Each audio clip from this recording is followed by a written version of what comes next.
Number 1. An unidentified man has been wanted by the FBI since 1977 for the robberies of several Pennsylvania banks. He never wears a disguise and doesn't try to avoid bank surveillance cameras. His most recent robbery occurred at Meridian Bank in the small town of Campbelltown, Pennsylvania. On the afternoon of May 24, 1993, he entered the bank and spoke with a teller about opening up a business account. She referred him to their manager, Arlene Brandt. The man sat outside of Arlene's office for a few seconds before he entered. He put his briefcase down, threw a bag in her face, and pointed a gun at her. He ordered her to fill the bag with money. He then forced the employees to allow him entrance to the restricted area behind the teller windows. As Arlene filled up his bag with money, he ordered the other employees to lie down on the ground. At that same time, customer Don Rothamel entered the bank. At first, he had no idea that a robbery was taking place. The robber came out to him, pointing a gun at him and telling him that it was a robbery. Even then, Don thought that it was a prank. However, he realized that it was real when the robber fired a bullet into the floor next to him. He immediately laid down on the ground. The robber then ordered Arlene to open the vault and put the cash reserves in his bag.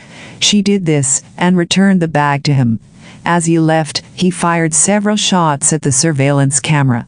This is the robber's calling card, which he does after each robbery. After he left the bank, he drove off in a car with New Jersey license plates. Authorities determined that the plates had been stolen. The same plates, RVP 935, had been used in all but one of his previous robberies. When the FBI examined the surveillance photographs of the robber, they quickly recognized him as the elusive fugitive.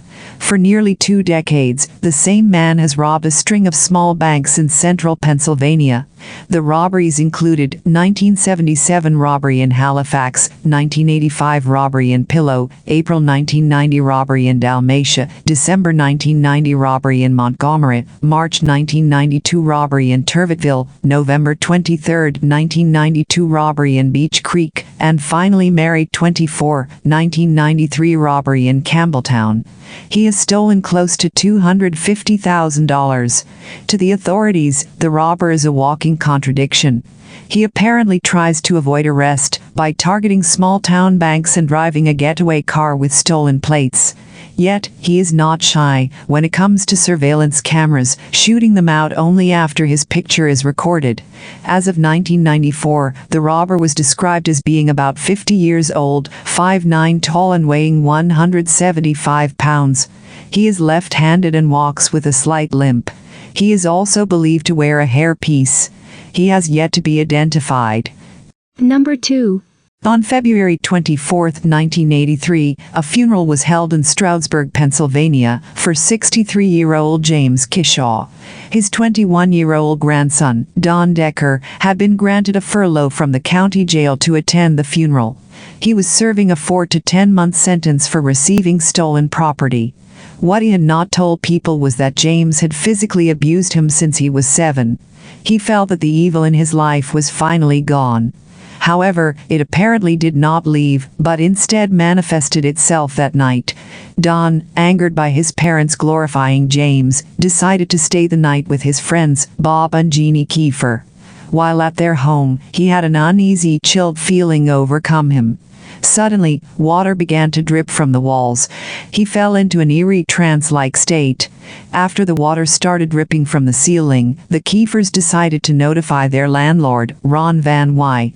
When he arrived, he was surprised at the amounts of water coming out of nowhere. At first, the Kiefers thought it was a plumbing problem until they realized that there were no pipes in the front end of the house. They also noticed that the water was not just falling downward. It was also coming up from the floor and moving sideways. Ron called his wife, Romaine, and the police. officers John Bojan and Richard Wilbert came to the house. They were shocked by the amount of water coming out of nowhere. They also were surprised when they saw it traveling horizontally. Even more strange was that the phenomenon was only occurring in the living room. The officers left to file a report with the police chief. Don and the Kiefers went across the street to a restaurant. Ron and Romain decided to stay behind. Right after the rest of them left, the rain and mist completely disappeared. They felt that one of the people that left was connected to the mysterious rain. 23 hours had now passed since it began. The Kiefers and Don arrived at the restaurant, which was owned by Pam Scrofano. She had visited the house earlier and witnessed the rain firsthand. She was convinced that the devil was responsible and that it was working through Don. Suddenly, the rain started falling in the restaurant as well. Pam gave him a crucifix, which started to burn him. She told them to contact the church to perform an exorcism. When Don and the Kiefers left, the rain stopped again. Back at the house, Romain confronted Don about somehow purposefully causing all of the problems. Suddenly, pots and pans started moving and he was levitated off the ground. Then, he was thrown violently across the kitchen. A few hours later, the officers returned with their chief, a hardened skeptic. He seemed adamant that it was a plumbing problem and not supernatural. He ordered the officers to leave, not come back, and not file a report. The next day, against the chief's orders, 3 officers returned to the house to try and figure out what had happened. One gave Don a crucifix which burned his hands. The rain appeared and he was thrown across the room again. The officers then noticed 3 claw marks on his neck with blood coming from them. The officers involved still can't explain what they saw. Finally, on the 3rd night, Ron convinced an evangelical preacher to come and attempt an exorcism. Other priests and ministers had turned him down. When the preacher began to pray, Don began to convulse violently. Those present seemed to notice a different feeling in the house. At the end of the prayer, the rain stopped and never appeared in the house again. It appeared that the bizarre incident was over. A few days later, Don was returned to jail to finish his sentence. While he was back in there, the rain appeared again.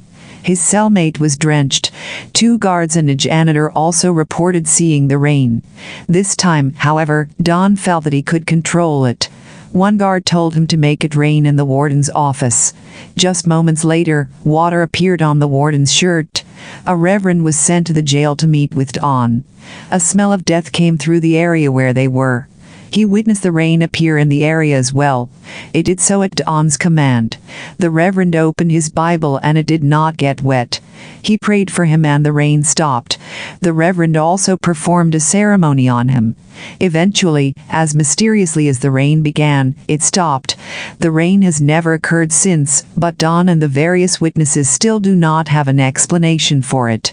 However, he believes that it has something to do with James' abuse. Paranormal investigators believe that it was genuine. In 2012, Don was arrested and charged with arson.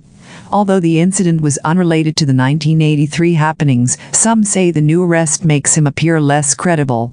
One researcher has noted that the incident in the house may be the result of ice damming on the attic and roof.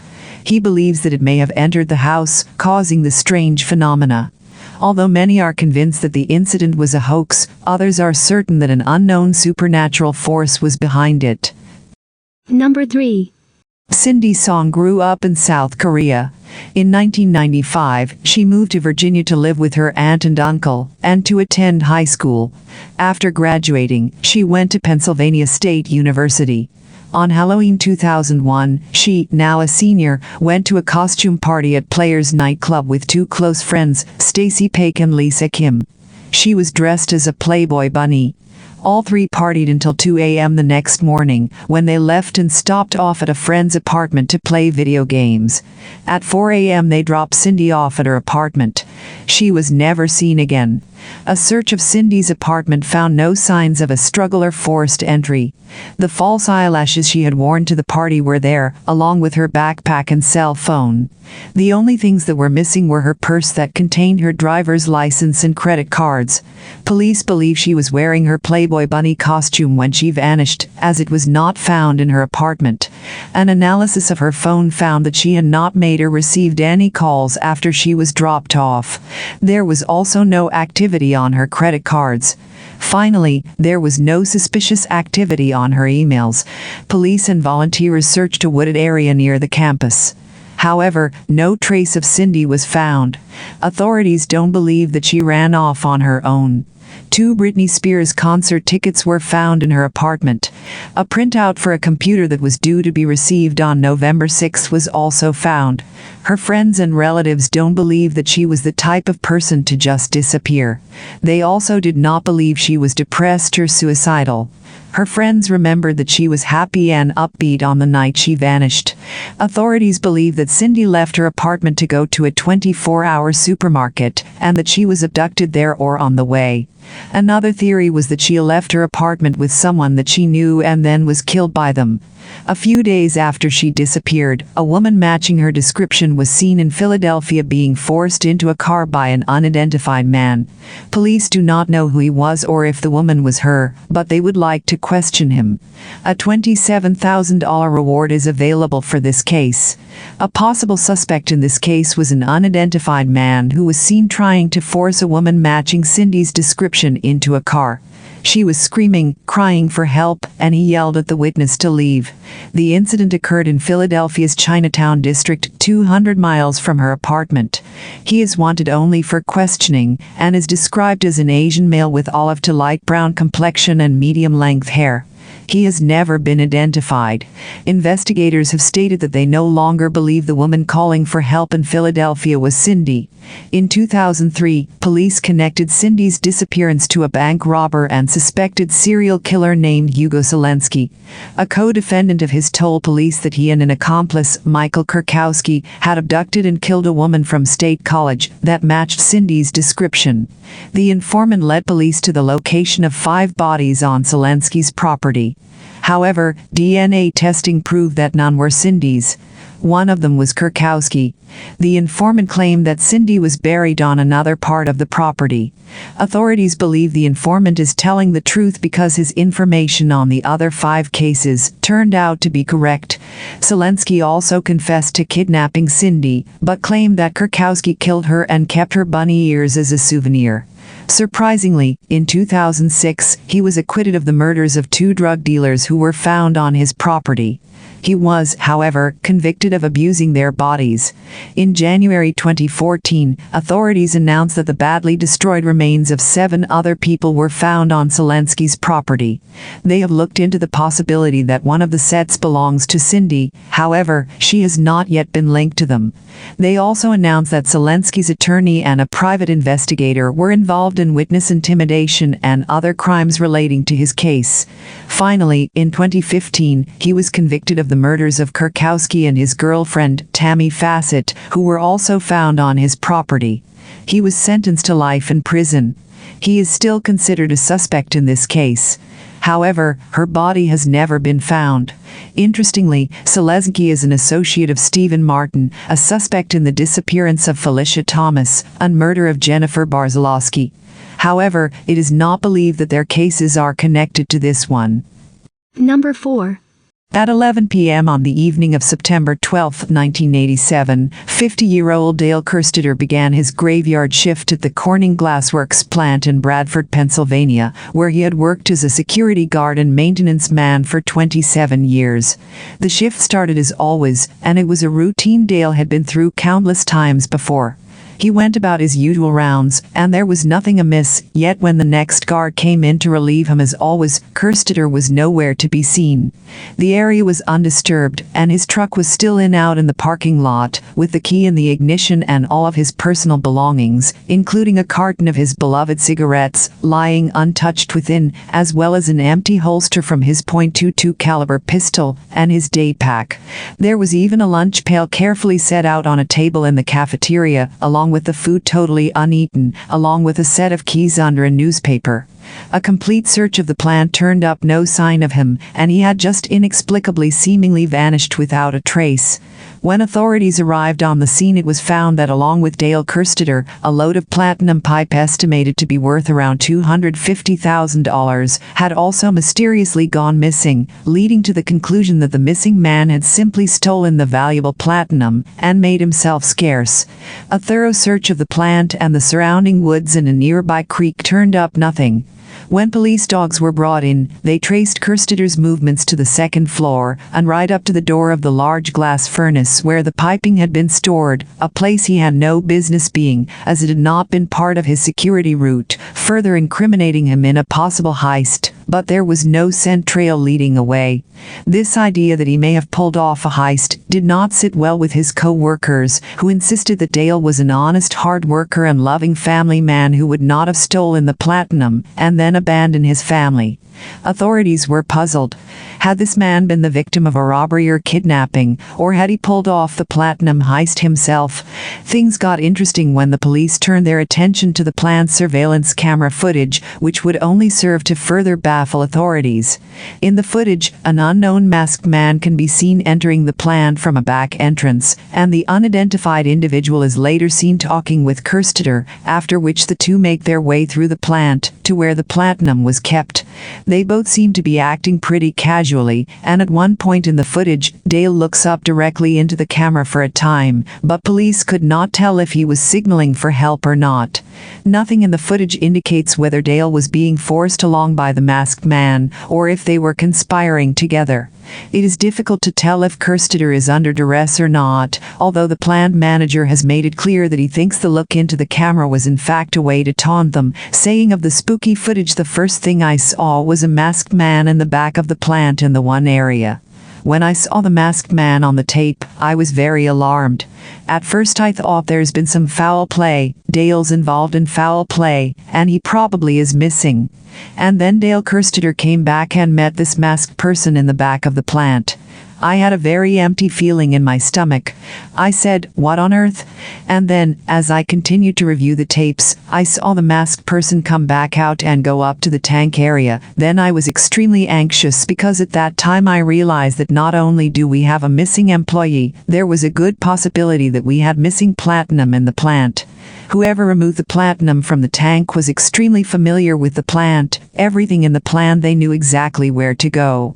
I think the fact that he did everything in front of the cameras was once again just Dale Kerstetter saying to us, 'Look, hey, here I am. I'm taking your platinum and there isn't a thing you can do about it.'" The masked man can then be seen cutting at the piping and later leaving while carting off a large unwieldy bag, which could contain the platinum or possibly even Dale's body. Dale Kerstetter was not seen on the footage to leave the plant at any point, and there is no hint in the footage of what became of him.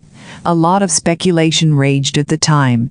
The intruder seemed to know exactly where to go and navigate the plant with ease even late at night in low lighting conditions. So was he an employee as well, or had he been taught the layout?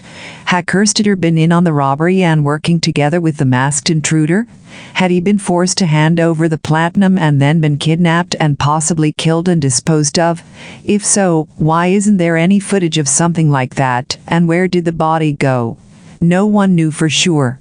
Investigators soon found that Kerstetter had been in some amount of debt, to the tune of around $30,000 or possibly $40,000, further bolstering the idea that he may have been in on it. But once again, family members and friends dismissed this sinister possibility, pointing out what an honest, loving person he was. Dale's daughter, Wendy Kerstetter, has always adamantly denied her father's willing involvement in any sort of crime, and has said if he had planned on taking off anywhere, why would he bother packing a lunch? I mean, just little things like that. And a whole carton of cigarettes, and he smoked all the time. I mean, he would have taken his cigarettes. Also, he had 6 kids, 2 grandkids. And to do something like that and take off, and not call any of them, just take off and never talk to your kids again? I just can't believe it. His family believed that Dale had heard something and gone to investigate, after which the masked man had taken him hostage and coerced him into bringing him to the Platinum, after which he was killed, but there is no way to really know and no real evidence of this. Making it weirder is that although Dale is never seen on camera leaving the site and his body was never found, there were several alleged sightings of him around Bradford in the days after the vanishing, but these could not be confirmed. Several potential leads were pursued, including a friend of Dale's who had mysteriously come into a lot of money, a co-worker who had been fired 1 month before the vanishing for stealing things from work, and a friend of Dale's named Ollie, who one co-worker claimed had been talking about pulling off a platinum heist, but there was no evidence to make anything stick. Whether Dale Kerstetter was the victim of a robbery or a participant, the fact remains that he has not been seen since. He remains missing, and all we have to go on is that piece of creepy footage. In 2014 he was declared legally dead, but without a body ever showing up it is impossible to be sure. There have never been any solid suspects or leads in the case, no trace of Dale has ever been found, no sign of where he went after that eerie footage, and it will probably forever remain an inexplicable unsolved mystery. Number 5. Fortunately, for most people, the only contact they will have with random violent crime is watching the nightly news. But random crime is very real, extremely difficult for police to solve, and utterly impossible for families touched by the violence to comprehend. One such family was the Hurleys of Turtle Creek, Pennsylvania. Pam and David Hurley were married in 1983. By 1988, their family had grown to include 3 sons. He worked in maintenance at Kane Hospital, but became disabled after a hernia operation. He then volunteered as an assistant baseball coach for 2 of his sons' teams. The Hurleys shared an undramatic but happy life until the early morning hours of Saturday, June 13, 1992. That weekend, David and his brother were taking a troop of Boy Scouts on a long-planned canoe trip. They planned to leave at about 5 a.m. on Saturday, June 13th. At around 1:30 a.m., David told Pam that he was not able to sleep. He decided that he would leave early, pick up donuts for the trip, and then head over to his brother's house in Penn Hills and hang out there until they left for the trip. About an hour and a half later, Pam woke up and was startled to hear David calling out to her. He asked her to come downstairs. He then told her that he had been shot. Pam was stunned and thoroughly shocked to find David bleeding from his chest. At first, she could not comprehend that he had been shot. It was too unbelievable. She immediately called 911. While they waited for paramedics to arrive, he told her about the chilling events of that morning. At around 3 a.m., he stopped for donuts at Penn Center Dunkin' Donuts. He then started driving west along Route 22, heading towards his brother's house. Suddenly, a car appeared out of nowhere and sideswiped his van. The two pulled over near Carl's Tavern along Route 22 in Wilkins Township. David expected simply to exchange insurance information with the other driver. What happened next defied reason. David approached the other driver and asked if he was all right. The man responded by punching David in the face. He then pulled out a gun and shot David once in the shoulder, once in the lower chest, and once in the back as he retreated to his van. David immediately drove the 2 miles back home, desperately trying to get away from the man. Police and paramedics arrived at around 3:30 a.m., and David told his story again. Officer Michael Prudy noted that David was calm for a person who had just been shot. He was able to give police a description of the man and his vehicle. Officer Prudy wanted to get information about the suspect that they could put on the air for the other units that were still out on the road. They hoped to stop the man before he got too far out of the area. David was rushed by helicopter to Presbyterian University Hospital in Pittsburgh, 6 miles away. At 4:30 a.m., he was wheeled into emergency surgery. His doctors emerged from the operating room 2 hours later. Pam was hopeful when they came out, believing that the operation was successful and took less time than they expected. She was unaware that, in addition to gunshot wounds in the arm and shoulder, David was bleeding internally from a lacerated liver. The surgeon told Pam that the operation had progressed well until, without warning, David went into acute cardiac arrest. Pam could not believe the surgeon when he said that David had died. He had been murdered at the age of 34. In searching for his killer, police are limited to the sketchy information he gave before he died. Pam said that the pain of losing David will probably never go away. However, the pain has also turned into anger against his killer. She is upset that the killer is most likely continuing to live his life as if nothing happened. David was attacked along Route 22 in Wilkins Township, Pennsylvania, on June 13, 1992. During the few moments he was face-to-face with the assailant, he noticed no unusual characteristics. He described him as a young black male. It is a good possibility that the man is local. At this time, police lack sufficient information to produce even a sketch of the suspect. The key to the case may be the killer's car, a gold or champagne-colored Honda Prelude, model year 1989 or 1990.